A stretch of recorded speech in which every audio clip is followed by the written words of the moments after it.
بنده پیام دارم برای کامنتری نویسان، آنهایی که در شبکه‌های اجتماعی در تحت رسم و نوارهایی که مخالف فکر و عقیده یا مخالف طبیعت آنها باشد سخنان فحش و تحقیرآمیز و یا غیبت و بهتان نوشته دیگران را آزار می‌دهند و بداخلاقی و رذالت و فرومایگی خود را برای همگان نشان می‌دهند.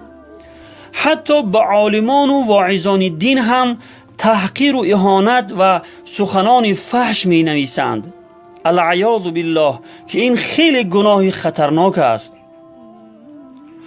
برادر و خواهر عزیز، پیش از آن که در کامنتری ها سخنان فحش و تحقیرآمیز می نویسی و مسلمان را آزار می دهی، به خودت سوال ده که آیا خداوند از این سخن نوشتم راضی هست یا نه؟ و این معلوم است که خداوند از این کار تو هرگز راضی نمی باشد، بلکه از سخنان فحش و تحقیرآمیز تو خداوند به غضب می آید.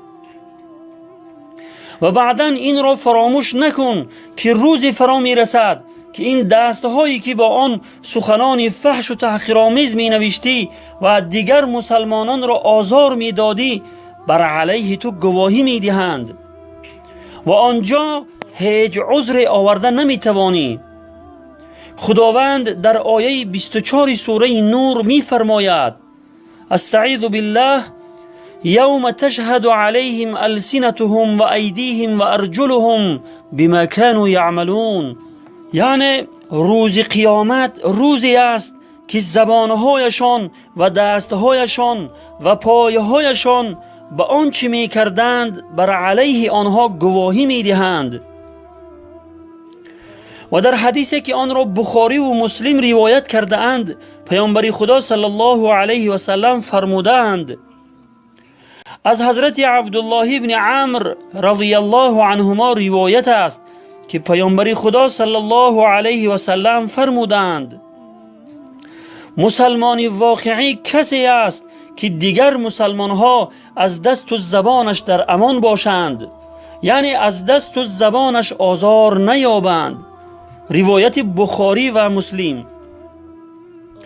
پس ای شخصی که با نوشتن سخنان فحش و تحقیرآمیز مسلمان را آزار می دهی، آیا باز هم خود را مسلمان واقعی می شماری؟ از آن نمی ترسی که روزی در پیشگاه خداوند احکم الحاکمین ایستاد شوی و این دسته هایی که با آن سخنان فحش و تحقیرآمیز می نوشتی و مسلمان را آزار می دادی بر علیه تو گواهی بدهند؟ چرا خود را با اخلاق نیکو تغییر نمی دهی؟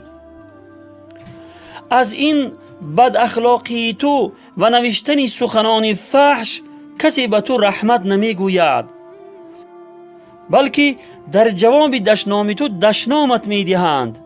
آیا این برای تو پسند است؟ از خدا بترس و از این کردار ناپسندت پرهیز نما.